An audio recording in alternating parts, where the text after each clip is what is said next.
Jadi kita akan membaca lagi dari Filipi, kita lanjutkan pembahasan yang kemarin.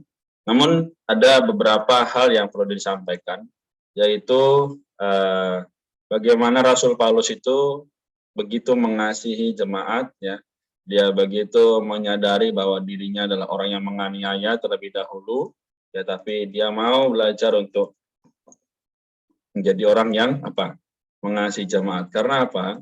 Karena panggilan yang daripada sorga. Kita kembali boleh catat di dalam Kisah Rasul 28 dan 19 ya. Kita mundur sedikit.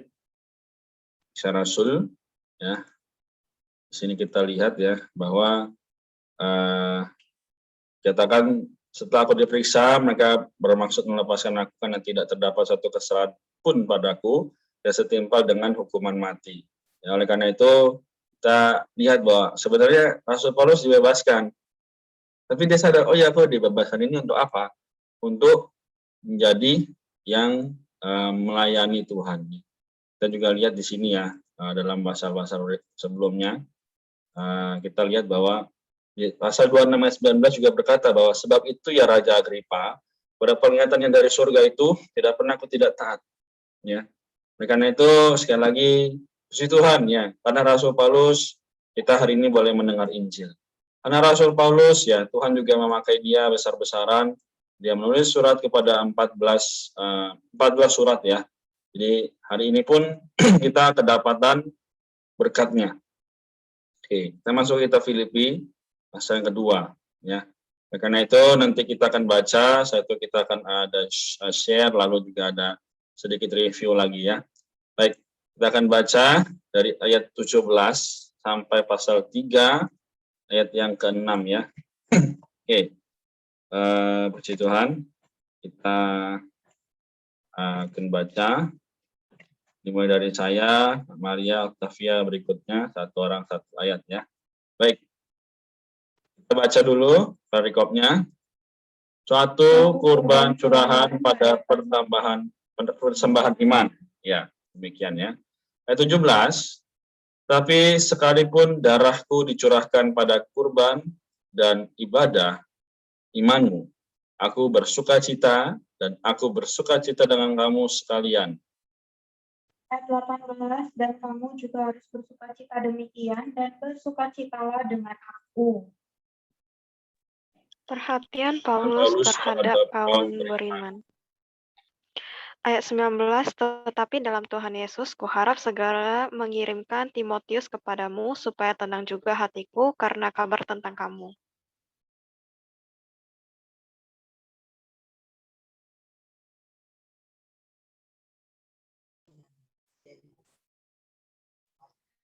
Karena 20, karena tidak ada seorang pun padaku yang sehati dan sepikir dengan aku dan begitu bersungguh-sungguh memperhatikan kepentinganmu.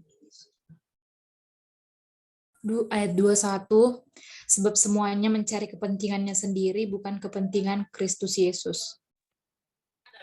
Kamu tahu bahwa kesetiaannya telah teruji dan bahwa ia telah menolong aku dalam pelayanan Injil sama seperti seorang anak menolong bapaknya. Ayat yang 23, dialah yang kuharap untuk kukirimkan dengan segera, sesudah jelas bagiku bagaimana jalannya perkaraku. Ayat 24, tetapi dalam Tuhan aku percaya bahwa aku sendiri pun akan segera datang. Amin. 25, sementara itu kuanggap perlu mengirim kembali Epafroditus kepadamu, yaitu saudara seimanku, dan teman sekerja, serta teman seperjuanganku, yang kamu utus untuk melayani aku dalam keperluanku.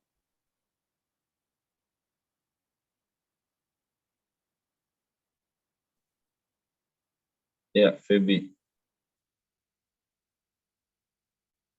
Lanjut ayat 26. Karena ia sangat rindu kepada kamu sekalian dan susah hatinya, sebab kamu mendengar bahwa ia sakit. Ayat 27, memang benar ia sakit dan nyaris mati, tetapi Allah mengasihani dia, dan bukan hanya dia saja, melainkan aku juga, supaya duka citaku jangan bertambah-tambah. Itulah sebabnya aku lebih cepat mengirimkan dia, supaya bila kamu melihat dia, kamu dapat bersuka cita lagi dan berkurang duka citaku.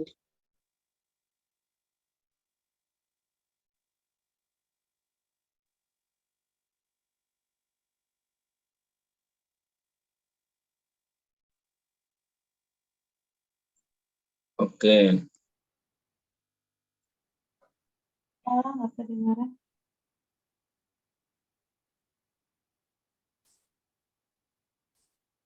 jaringan rasanya ya. Lanjut dulu Lisa, nggak apa-apa.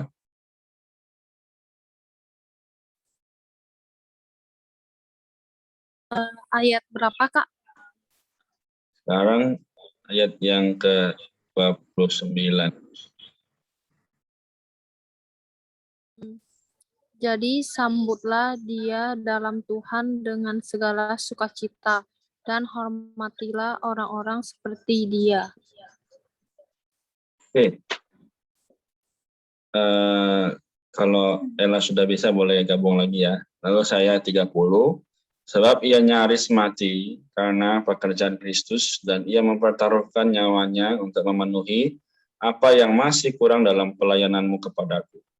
3. Mengejar Kristus untuk mendapatkan dia, melayani dengan roh dan tidak percaya kepada daging.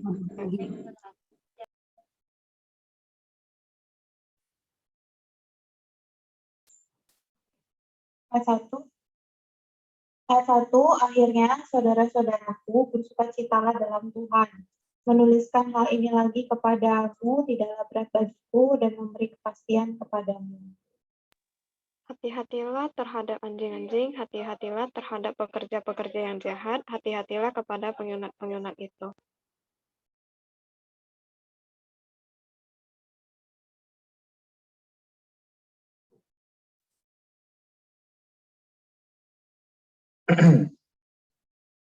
Oke, Nel bisa?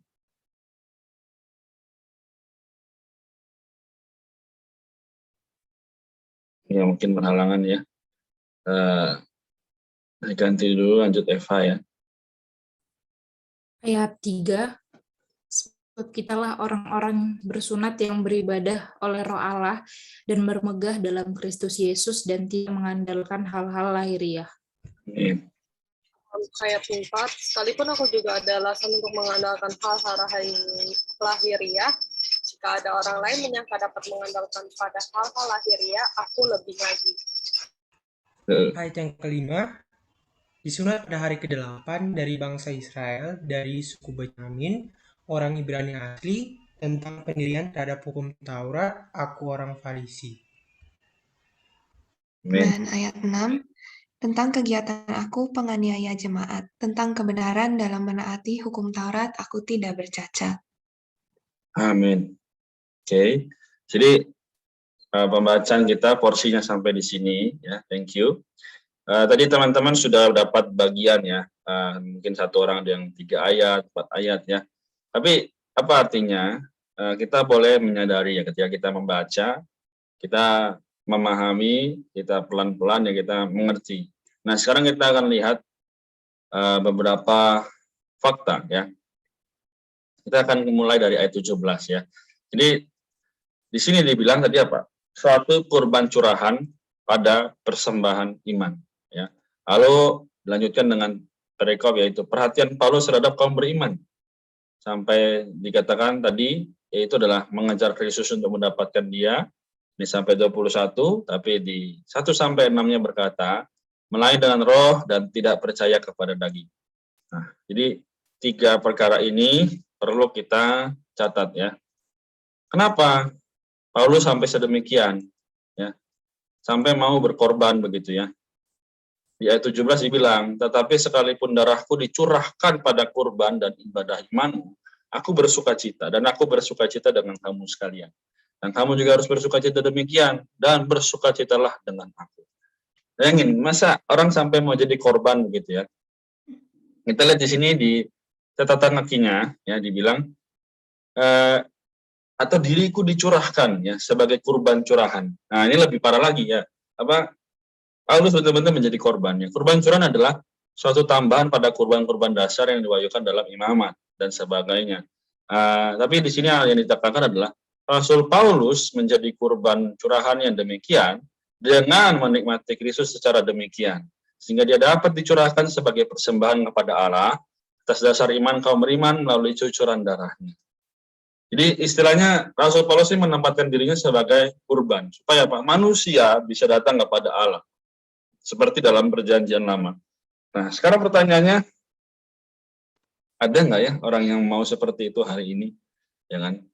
Hari ini kita lihat ya manusia begitu banyak excuse ya, atau alasan ya, atau juga izin-izin yang saya mungkin hari ini tidak bisa dan sebagainya. Tapi ini artinya apa? Kita perlu make a choice atau pilihan, sebagaimana Rasul Paulus memilih hal itu. Ya, kita juga bisa. Karena apa? Roh yang di dalam Rasul Paulus sama dengan roh yang di dalam kita hari ini. Ya, tapi hari ini pun ya jangan sampai kita kecolongan ya. Iblis begitu licik ya, dia memainkan pikiran kita.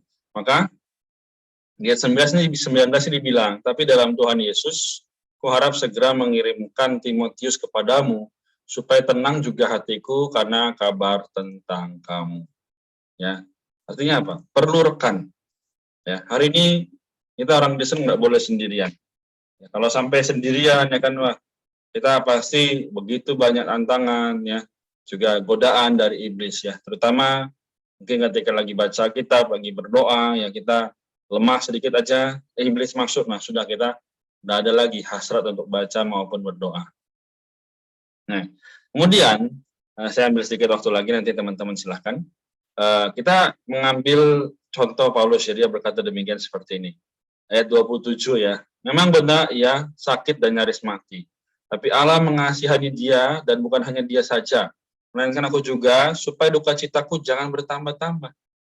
Oh, Paulus bisa berkata demikian apa?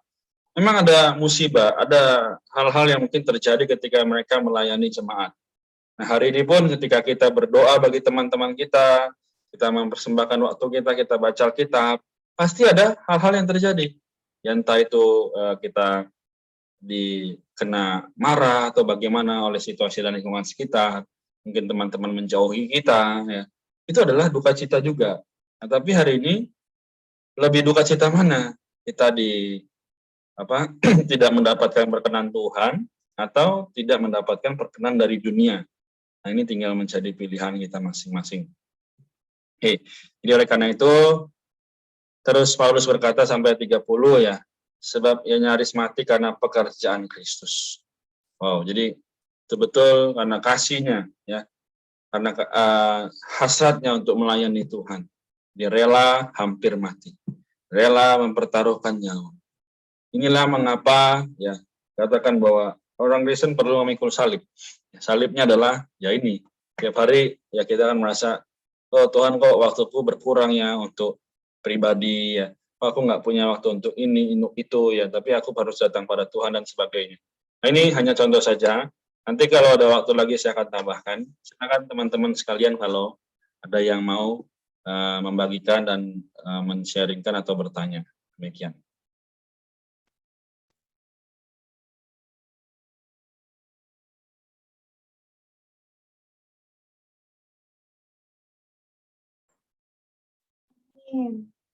Tes. Masuk nggak? Masuk ya. Aku terkesan di di ayat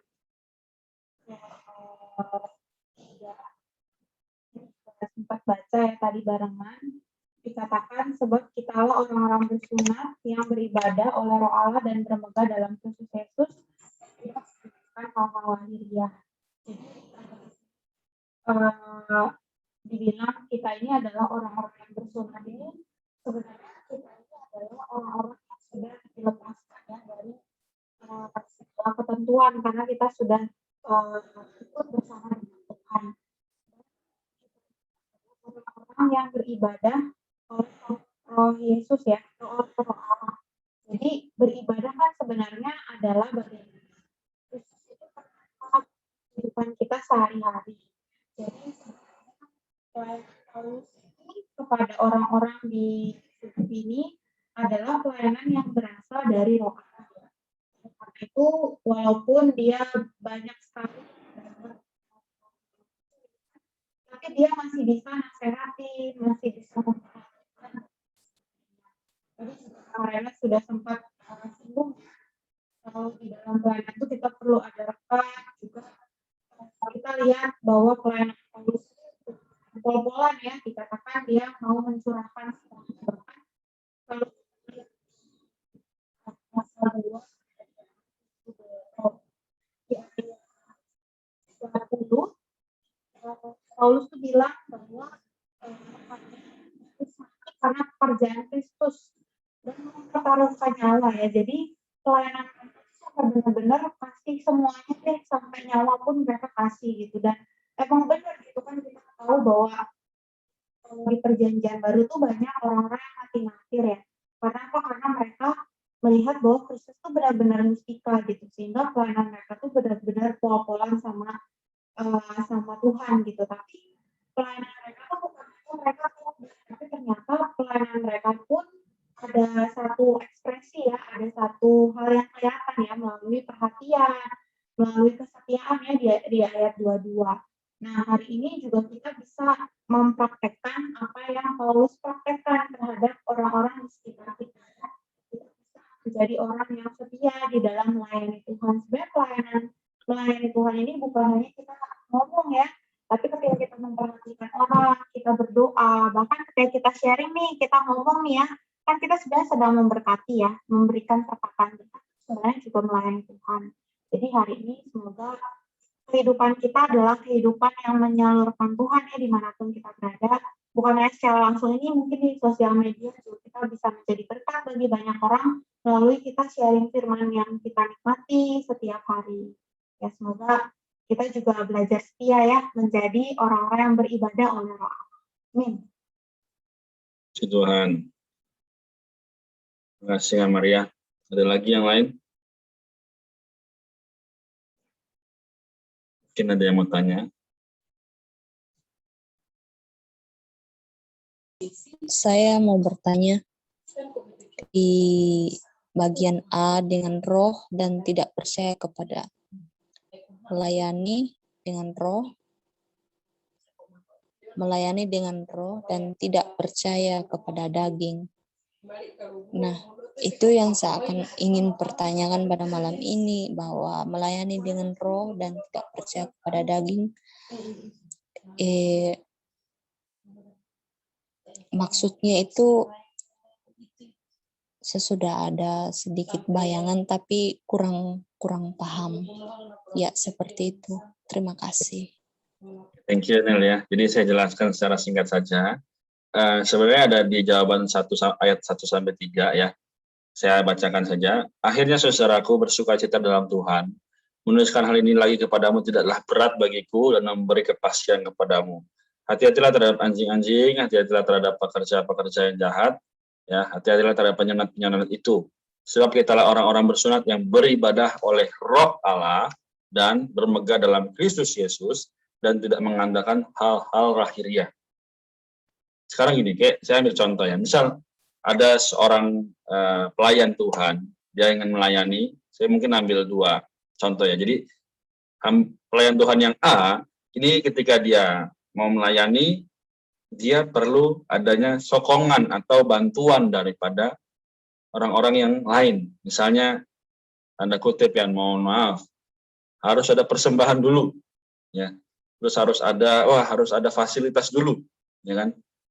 Nanti kalau hujan, aku nggak bisa nih berangkat, ya kan? Karena hujan nanti sakit. Nah, ini pelayan Tuhan yang A. Nah, pelayan Tuhan yang B, dia mau melayani itu betul-betul dia melihat oleh Roh Allah dipimpinnya. Nggak ada persembahan, oke, aku mau melayani tetap. Nggak ada fasilitas, aku tetap mau datang untuk kepada orang-orang yang kesulitan.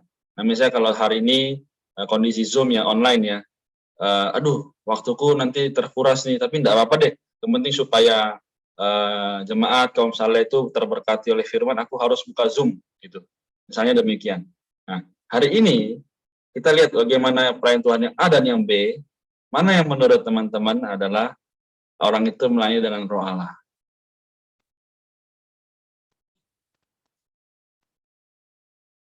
Yang mana?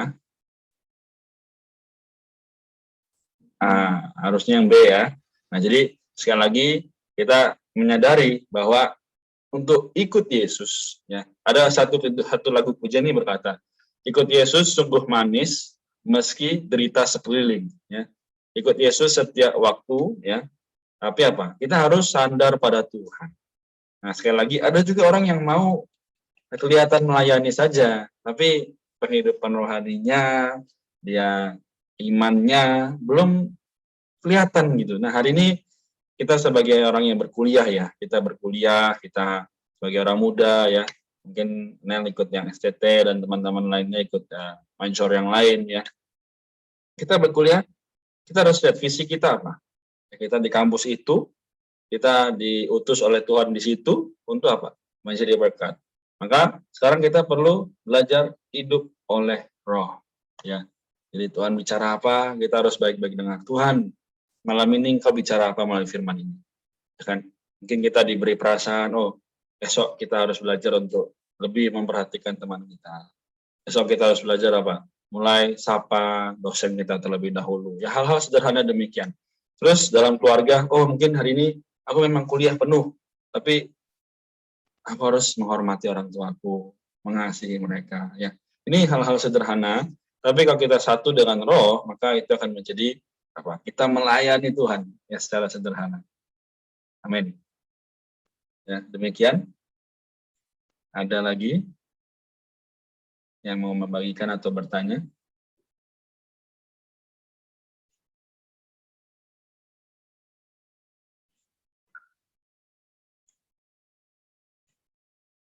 Oke.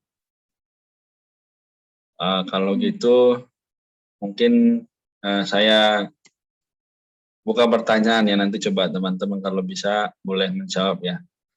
Tadi dikatakan bahwa Rasul Paulus dalam ayat yang ke-25, sementara itu kuanggap perlu mengirim kembali Epafroditus kepadamu, yaitu saudara seimanku dan teman sekerja, serta teman seperjuanganku yang kamu utus untuk melayani aku dalam keperluanku. Kenapa Paulus berkata, kuanggap perlu mengirim kembali Epafroditus? Ya. Ada yang bisa?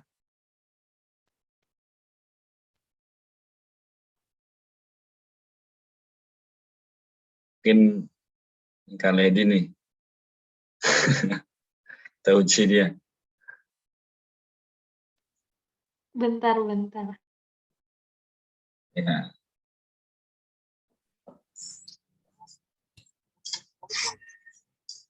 Ya, silakan Rika, kalau mau jawab. Karena menurutku dari yang aku tangkap dari ayat itu, Epafroditus itu pelayanannya diperlukan buat orang-orang yang mengirim Epafroditus itu. Ya, jadi betul ya. Terima kasih Rika. Rika Bang perhatikan berarti. Nah, jadi sekali lagi kenapa sampai diperlukan dia? Karena pelayanannya diperlukan, gitu ya. Jadi dia karena mungkin kasihnya, dia memiliki keunggulan dalam hal apa, ya, dia diperlukan oleh Rasul Paulus. Nah, jadi hari ini yang semoga kita belajar ya sehari demi sehari, meskipun belum sempurna, ya. Kita belajar nih. Besok sudah bulan September, ya. Hari ini sudah bulan September. Kita sudah melakukan apa selama 9 bulan ini, ya kan? Kita lihat kembali, Tuhan, bagaimana aku di hadapan-Mu? Bagaimana aku di hadapan para teman-temanku? Apakah aku sudah menjadi orang yang berkenan di hadapan Allah? Ya, jadi hari ini kita sebagai orang Kristen, ya, tujuan kita satu, yaitu di atas diri kita, di atas nama kita, nama Allah dimuliakan. Ya, jadi teman-teman sekalian, mengapa Rasul Paulus begitu giat? Mau bahkan sampai dalam Filipi 3:8 dia menganggap semuanya sampah. Karena nanti kita lihat ya bahwa di dalam ayat 8 itu pengenalan akan Kristus itu lebih mustika. Memang kita kejar hari ini pendidikan ya, terus juga mungkin ada yang butuh bisnis dan sebagainya, tapi ingat, tanpa Kristus we are not here, ya, kita nggak di sini. Jadi sekali lagi, mari kita sama-sama bangun kebiasaan untuk datang pada Tuhan dengan setia. Amin ya. Baik, saya rasa cukup sampai di sini ya. Kita mengucap syukur pada Tuhan, ada berkat rohani yang kita dapat pada malam ini. Semoga nanti teman-teman juga boleh mendapatkan berkatnya. Lalu direnungkan sebelum istirahat malam ini, Tuhan, aku harus berbuat apa? Nanti kalau ada pertanyaan silakan ditanyakan ya. Baik.